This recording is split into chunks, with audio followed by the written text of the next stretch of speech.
The Western genre is weirdly rare in gaming, especially open world westerns. Before Red Dead, the only real one was 2005's Gun.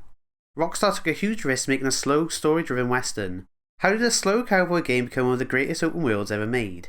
This is not only the best western game ever made, it might be one of the best westerns ever made. Today we're revisiting Red Dead Redemption to see if it still deserves its legendary reputation. Released in 2010 and is kind of not really a sequel to Red Dead Revolver, Rockstar asked what if we made Grand Theft Auto, but with horses? It may seem like that, but there's so much more to this game. At the time, Rockstar was known for crime games, not cowboy dramas. I was 12 when this game came out and I remember being super excited. That R with a yellow background on the front of covers meant gold to me. This is the Rockstar game that has stuck with me the most over the years.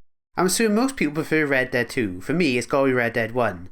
I played it so many times, so when I got the remaster for free, I didn't need any excuse to replay it.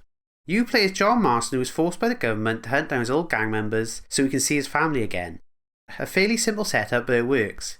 If you had played 2 first, this will hit even harder as you know the old gang members Bill Williamson, Javier Escuela, and Dutch Vanderlyn. The story still works on its own though. This did come out 8 years before the prequel, so it had to. The game is set in 1911 for a reason. The Wild West is basically over. Railroads are everywhere, cars are starting to appear, and the government is cleaning up the last remaining outlaws. Red Dead Redemption isn't really about the Wild West at its peak, it's about the moment it dies. This theme ties in nicely with the characters, they don't fit into this new world. Civilization is replacing their freedom. They are clinging to the past. Bill, Javier and Dutch are still in gangs trying to relive the glory days, or they are just unwilling to change. John was trying to change, become a farmer, trying to move on from his past, not just for himself but for his family. But the past always catches up with you. There is a great line in the game where John says, "People don't forget, nothing gets forgiven." It sums up things perfectly. This game is less a cowboy fantasy and more a tragic character story. I want to do this a bit differently to my other videos. I'm going to structure this video a bit differently. Red Dead Redemption is basically split into 3 acts: New Austin, Mexico and Blackwater. So we'll go through each one as the story unfolds. Hopefully this will be somewhat interesting. Spoilers as we go, I'll give a big spoiler warning when we get to the end.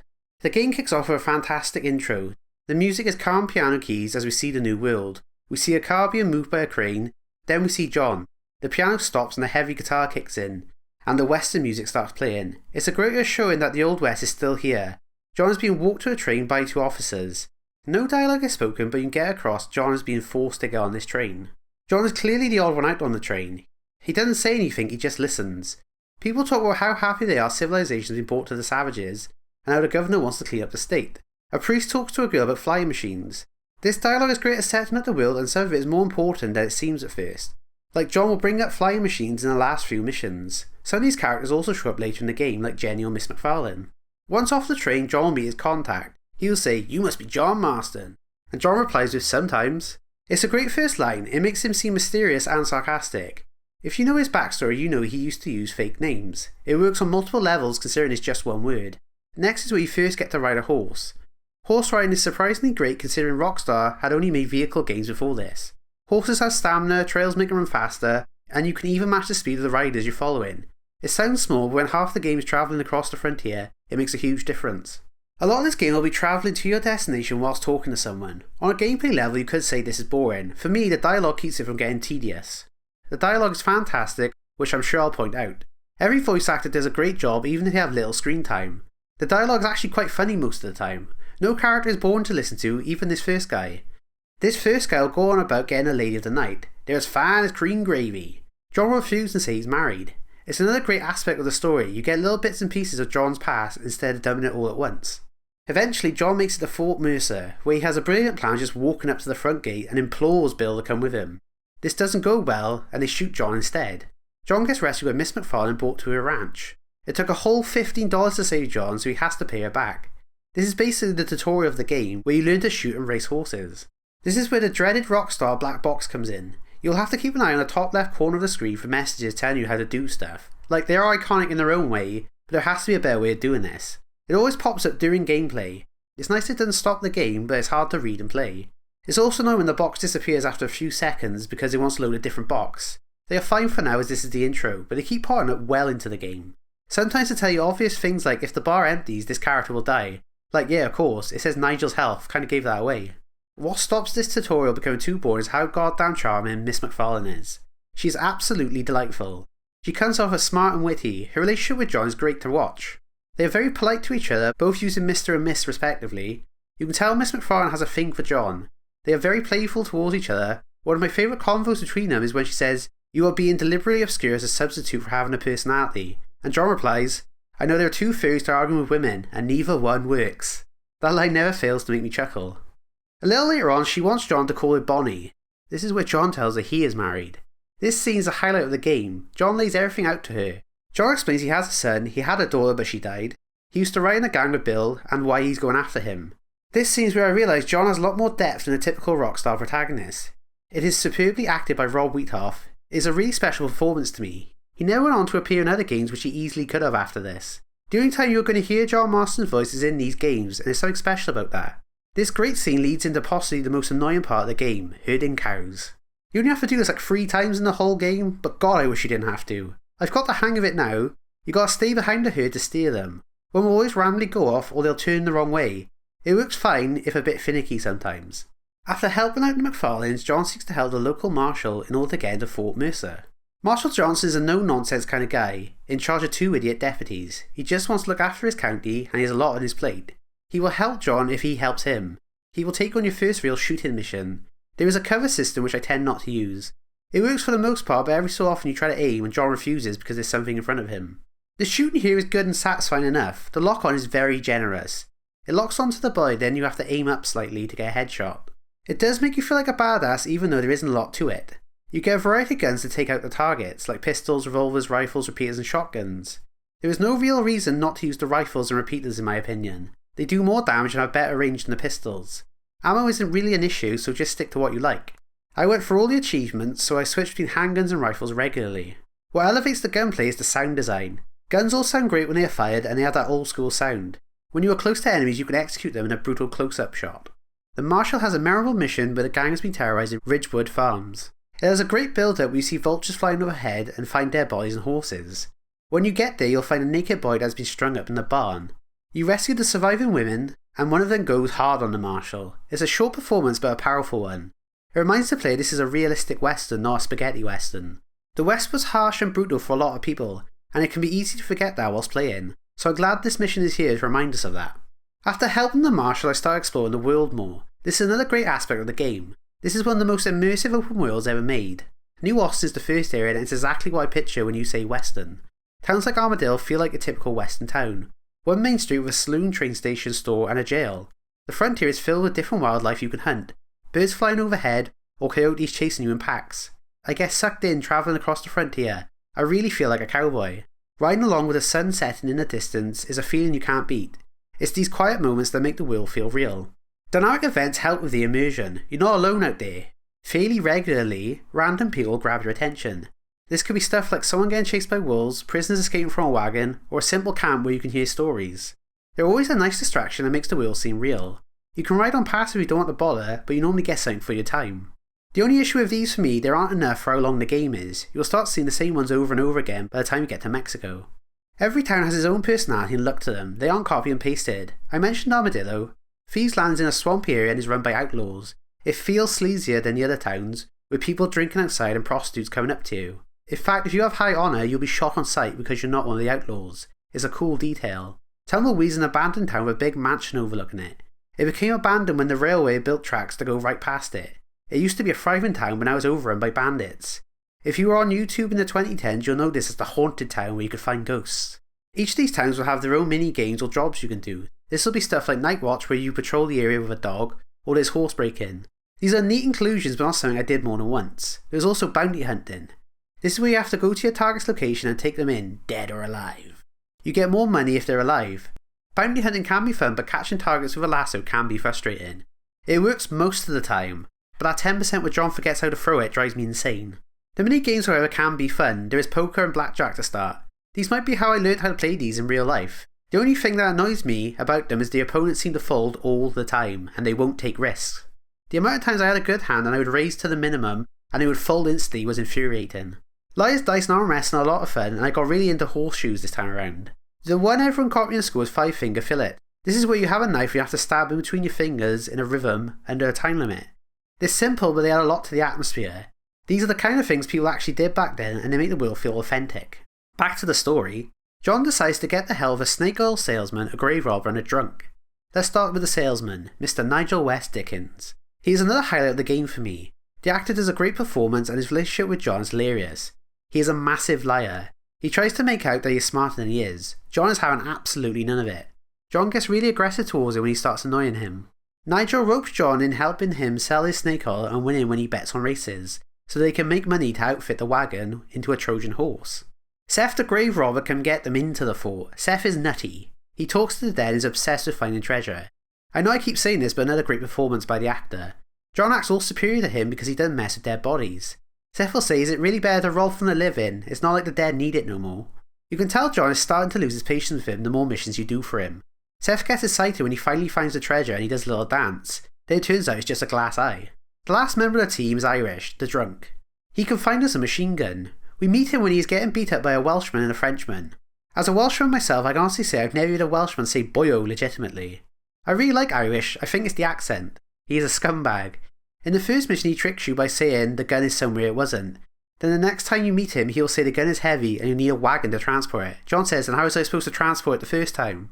All this work culminates on the attack on Fort Mercer. This is a great payoff for all your hard work so far. You get snuck in the back of Nigel's wagon where they have installed a minigun. It's a lot of fun gunning down the gang. You have infinite ammo and no cooldown so you can go absolutely ham. It is a shame then that Bill is not there at the fort and has fled to Mexico to find Javier. This is the only part of the pacing I'm not a huge fan of. You spend the entire first act going after Bill. It's not very satisfying when he isn't there.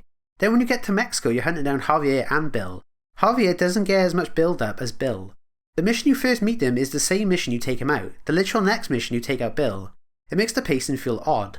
Why not deal with Bill here and now, then have Mexico be focused on Javier? It's the only real thing I would change about this game. So John's off to Mexico, but before we get into that, let's talk about John. By now you should have a feel for him. He's sarcastic, determined and cynical. He constantly makes me chuckle with his responses. It's a very dry sense of humour. He has seen everything and doesn't have much patience. Despite being a criminal for so long, he has a strong moral compass. He will protect women whenever he can. One of his best qualities is the fact he's loyal to his family. There are plenty of times in the story where he could have cheated on his wife, but he doesn't. It's really nice to see. But he has no problem killing folk. He is really morally complex. You can tell he really wants to change but is being forced back into his old ways. He's a very complex character and a breath of fresh air back in 2010. It also helps he's a badass. Bill escaping to Mexico changes the entire scope of the story. What started as a local manhunt suddenly turns into something much bigger. Mexico starts with a song Far Away playing as John crosses the border. It's one of the most memorable moments in the game. It really puts into perspective how far John has travelled and how far he still needs to go. Mexico looks beautiful but things quickly get messy. John ends up caught between the Mexico army and a group of rebels, both promising him information about Javier and neither side being particularly trustworthy. Early on, John meets Landon Ricketts, a legendary gunslinger who is retired in Mexico. He's a great character and acts as a sort of mentor for John. He also unlocks the final level of Deadeye, where you can manually mark targets. Lining up a full clip of headshots and watching John fire them off in seconds is incredibly satisfying. During one of your missions with Ricketts, you will play poker. A German accuses you of cheating, so he will challenge you to a duel. Dueling works here similar to how it did in Revolver. You get camera angles and cuts similar to how it looks in the movies, which is a chef's kiss. You have to wait till you can draw and slowly aim at body parts. It's a small mechanic but does a lot to fulfill the cowboy fantasy. For most of his time in Mexico, John will be playing two sides of the rebellion. Both sides promise him Javier but constantly don't deliver. On the army side is DeSanta. He is my favourite Mexican character. He messes with John when he first meets him. He pretends to go kill him and then bursts out laughing. He's like, I had you. John says, sure, somewhere between the threatening stare and the soldier's arm to the teeth, yeah, you had me. John's delivery makes me laugh every time. DeSanta is really chill for an army guy. He has a lot of interesting conversations with John about the politics in Mexico. He works for a dictator and is interested in hearing him justify it. John will speak his mind on the matter, but he only cares about his mission. DeSanta's boss is a real horrible person. He sends his men out to kidnap young girls so he can use them. I feel dirty working for him. You can tell DeSanta is scared of him but also thinks he's a great man. There is a good bit where he cracks a joke and in the background you see DeSanta laugh and realise he shouldn't have laughed. The facial animation is really on point here. It is throughout the game to be fair. On the other side are the rebels. Luisa is a young naive girl who believes in the revolution. She thinks she's getting married to the rebels' leader, Reyes. He doesn't even remember her. He seems more concerned about sleeping around and shagging women. He lies about what he has accomplished. He says he fought 500 men to escape when really it was John and about 30 men. He's not a great choice to be a leader, but he has to be the better of two evils. During these missions you unlock a sniper rifle. It is fun to use and a good change from the other guns. You can view it down the scope and obliterate heads. Eventually, John's double dealings catch up with him. DeSanta discovers he's been helping the rebels and betrays him. From that point on, John is fully working for the revolution. They introduce stealth for a single mission. I don't get Rockstar's obsession with having unique mechanics for a single mission. You get throwing knives to silently kill enemies. After a few missions you defeat DeSanta. You get a choice whether you kill him or let the rebels do it. I let the rebels do it. It doesn't seem like John to shoot an unarmed man. This gets brought up in the next mission where Reyes asks why you didn't kill him. It's a good attention to detail. You eventually find Javier. It's a good scene. You can tell John has a lot of pent up feelings of what happened between them, and Javier is full of shit. I just wish we had more build up to this encounter. Like sprinkle Javier throughout the missions in Mexico like they do for Bill and Dutch. Playing Red Dead 2 really adds a lot to this scene. You can choose to kill or capture Javier, a nice choice to have. I always keep him alive so we can see more of the dialogue, but I get why you'd want to shoot him.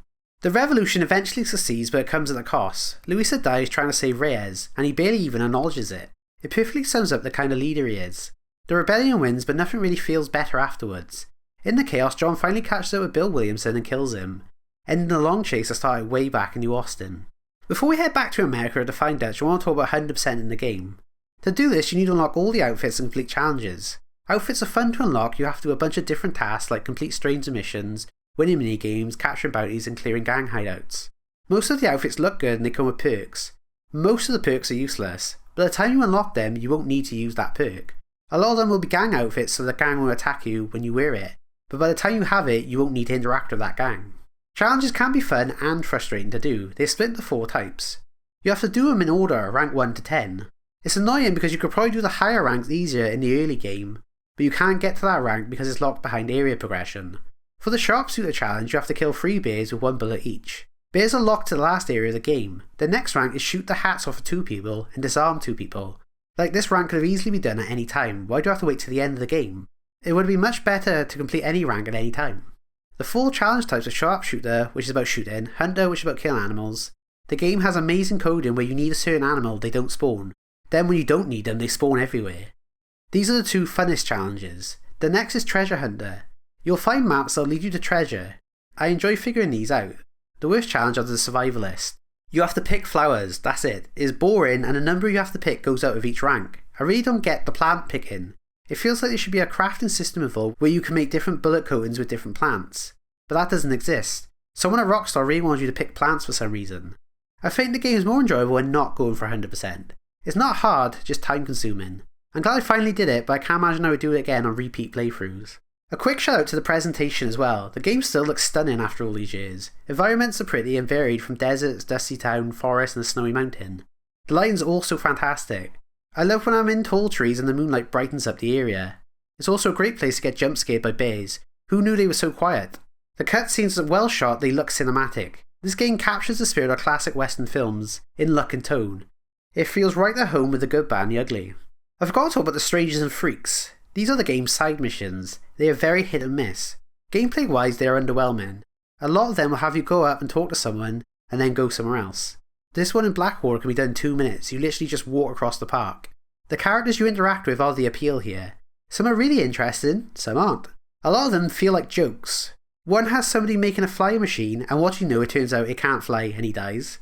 Another has you finding flowers so a guy can give them to his wife but it turns out she's a corpse. Like I don't know what I'm supposed to get out of these. I guess they are funny?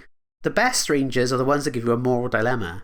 The most memorable one is the I know you questline. A strange man says he knows John. John does remember him. He says, "You've forgotten more important people than me." Banger line. He will then tell John about opportunities in the world to test John's morals, to see if he really has changed. His last encounter is the best. John will lose his patience, shoot him, but the man doesn't die. "I'll be seeing you, John." The spot where they have this conversation is important as well.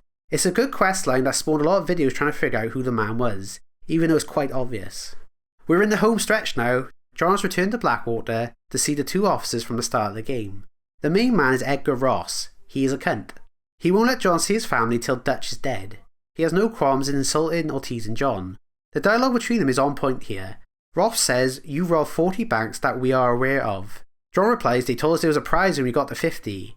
He gives John a ride in a car, which John hates. He can't believe this will be the future. Why I think this is the best paced part of the game is because Dutch appears in most missions, or is talked about at least. It really builds him up as the big bad.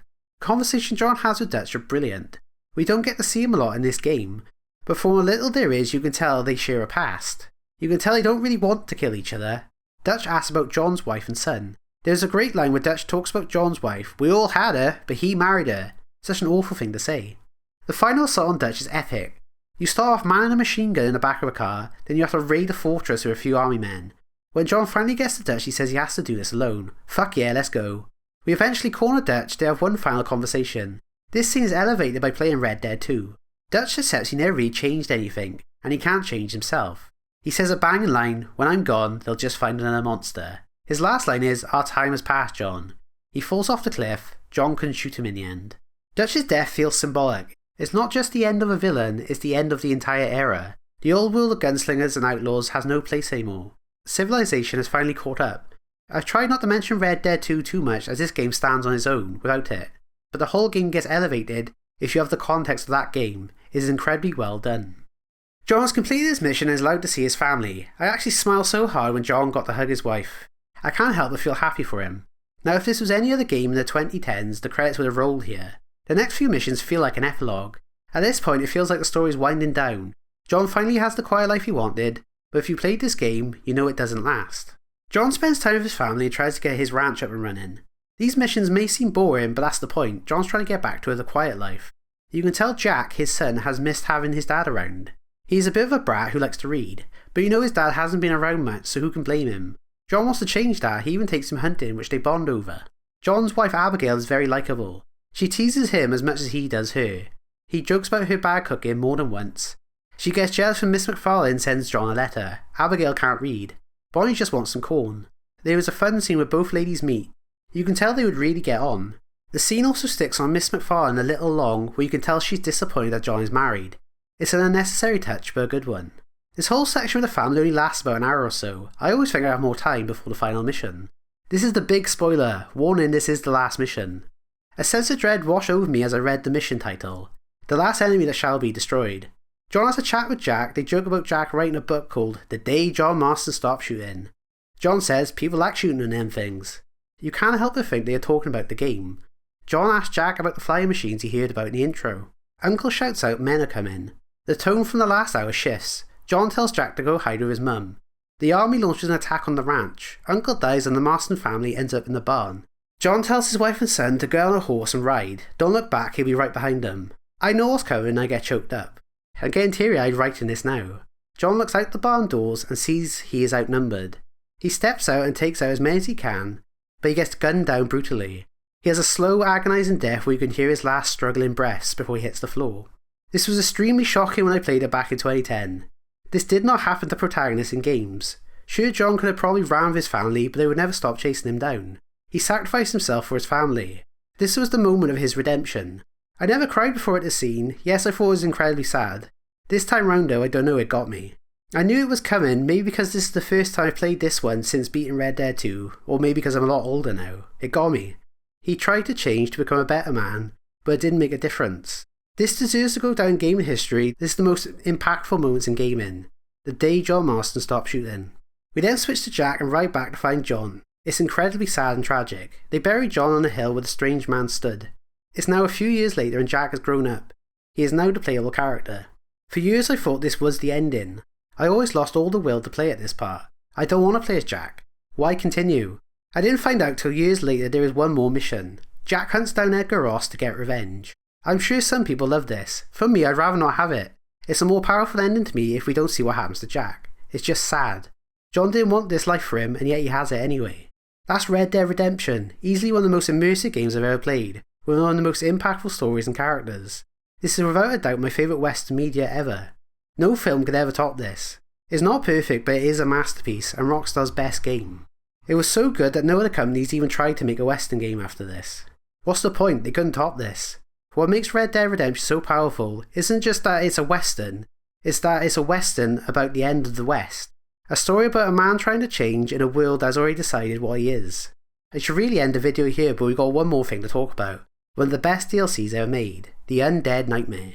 Red Dead Redemption told one of the most grounded and emotional stories in gaming, so naturally Rockstar followed up by turning everyone into zombies. A horror parody inside a serious open world game. How can this bizarre DLC actually work? It's set up like a Twilight Zone episode. A creepy sounding area sets out that this takes place just after reuniting with the family, but before the final mission. A mysterious plague has turned the Wild West into a zombie apocalypse. Abigail and Jack get infected, so John must put on his boots and go out and find a cure. This DLC uses the same map as the main game but completely transforms the atmosphere. The map feels darker and scarier, there is a sick green tinge to everything, the actual in-game map has changed to match the aesthetic. Water is now red and land is a sick green. All the animals have become zombified, instead of birds we have bats now. The music is less epic and far more horror focused. It's amazing how a few small changes completely transform the game. This is not a serious story, it's more of a dark horror comedy. The characters are weird and the situations are ridiculous. The original game was a tragic western, this one's basically a B-movie horror. John still feels like himself but is kinda more of a dick. There are so many times where he doesn't help people, he watches them get eaten by zombies. This is all meant to be part of the joke though. The DLC starts off with John returning home. We get a nice scene of the family all together, which is always pleasant to see. But as they are talking, a hand can be seen outside the window. Rockstar never remade a horror game, but they nailed the atmosphere here. Uncle has been missing for a few hours and the family are concerned, but not too concerned, it's only Uncle. Jack tells John about his book he's reading, which explains what's happening in the DLC. John isn't really paying attention, he's just happy being with his son. It's such an unneeded moment for the DLC, but I'm glad it's here. They are woken up in the night by Uncle, who is a zombie. Uncle manages to bite Abigail before John can kill him. She bites Jack, so John is forced to tie them both up and leave them locked in the house. He does leave them a steak each though, which made me laugh. He does leave them with a nice message as well. Jack, be kind to your mother. Abigail, teach the boy right from wrong. Like, how long does he think he's going to be gone for? John decides the best course of action is to find a doctor. This will be every mission. John will ask different people if they know what's going on. They don't. People blame on all sorts of things like coffins not being burned, the glass eye Seth found, or Jewish homosexuals. It's just an excuse for John to run around and meet a bunch of characters. Most of the characters are returning from the main game. The dialogue and acting is just as good as the main game, if a bit funnier. Like the first guy you meet is the doctor from Blackwater. He has a line that goes, "I'm going to wander down that lonely deserted street and get my bag," so of course he's going to get got. John watches this happen and doesn't even attempt to shoot. Why is he such a prick? Whilst here, John gets one of the new weapons, a torch. It's mostly used for burning coffins, but you can set zombies on fire or stab them in the eye. It's not something I used a lot, but it does look cool when you're holding it riding a horse. The little black box will tell you this DLC has less ammo than the main game, which is a neat idea that encourages you to land as many headshots as you can. But it's never really enough to concern yourself with. I always had plenty of ammo. You can find ammo in towns or by doing dynamic events. The main loop is protecting towns. You have to kill all the zombies in the area to fill multiple bars. You can fill a single bar instantly by giving some ammo to the survivors, but it's never a lot of ammo. It's good decision making, but need to be more ammo for this to have an effect on the player. The main missions and strangers feel like they would have been side quests in the main game. Firstly, you might as well count stranger missions as main missions. They hold some of the best moments and add a lot to the runtime. It's a pretty short DLC if you only do the main missions. If you don't do them, you'll miss out on seeing Miss McFarlane, which would be criminal. The best stranger mission is the Sasquatch one. It's a good callback to GTA San Andreas. Even when I was in school, other kids would say Bigfoot was in the game. It's nice of Rockstar to put it here as a reference. It's actually a sad mission. John kills off every Sasquatch because someone told him they eat babies. Then when you get to the last one, you find out they eat berries. The last Sasquatch now wants to die because he is all on his own. Because of John. He then starts crying. It's up to you if you want to put him out of his misery. Heartbreaking. The actual zombies are fun to fight. They come in 4 different types. Standard ones, which are deadly in groups. Bolters who crawl on all fours and are fast. These will be the ones that grab you off your horse. Next are the bruisers who are fat fucks who charge at you. The last one are toxic who spit at you and explode when they die. It's a decent variety for how long the DLC is. I would have liked more ideally, but it's not a big of an issue. The different types force different strategy. For the standard zombies you could run around and pick them off for headshots. But if bolters or bruisers are there, you're going to have to think more about where you're going. Headshots are essential, which is where the Deadeye comes in clutch. I found myself using the shotgun way more than I did in the main game. It's great for blowing off heads. You do unlock holy water and a blunderbuss that uses zombie parts for ammo, but I found myself not really using these. Nice addition to have though. The world is littered with zombies, making it far more chaotic than the base game. As well as zombies, there are the 4 horses of the apocalypse: war, death, pestilence, and famine. It's a pretty gnarly surprise. If you find these horses in the wild, you can break them so they become your steed. They come with unlimited stamina and unique abilities. They look cool as hell. War and death are probably the best ones. War can set zombies on fire and death can turn them into blood jibs. Pestilence and famine suck in comparison. One is hard to kill and the other has unlimited stamina, which they all have, so it's not really that special. After you beat the story, John Marston climbs out of his grave as a zombie. This was a sick surprise. He looks rad and it perfectly sums up Undead Nightmare. This DLC is fun but repetitive. Clearing towns and graveyards is the same thing over and over. The story, whilst fun, is not very strong. It's also quite short. It took me 6 hours to 100%. If you just did the story, that could easily be 4. This is a DLC from the early 2010s, so expectations were different. At the time, this is one of the best DLCs ever made. By today's standards, it could seem lacking. I still love it. Undead Nightmare shouldn't work. It is an extremely creative DLC. It is widely different in tone, but still manages to be fun. It still has that Rockstar style of quality. So few expansions feel this unique even today. It's crazy to me they didn't add this to Red Dead 2. It's a ridiculous idea that turns a serious western into a zombie apocalypse, but somehow Rockstar made one of the most memorable DLC expansions ever. Time to rank it. I don't have to think about this too long. Number 1. This game will get number 1 without the DLC. It is Rockstar's masterpiece, a very immersive world, very impactful story and characters. John Marston's story is tragic and he's one of gaming's greatest protagonists. The Undead Nightmare is the cherry on top. It is a game that sticks with you long after you play it. I will never forget the day John Marston stopped shooting.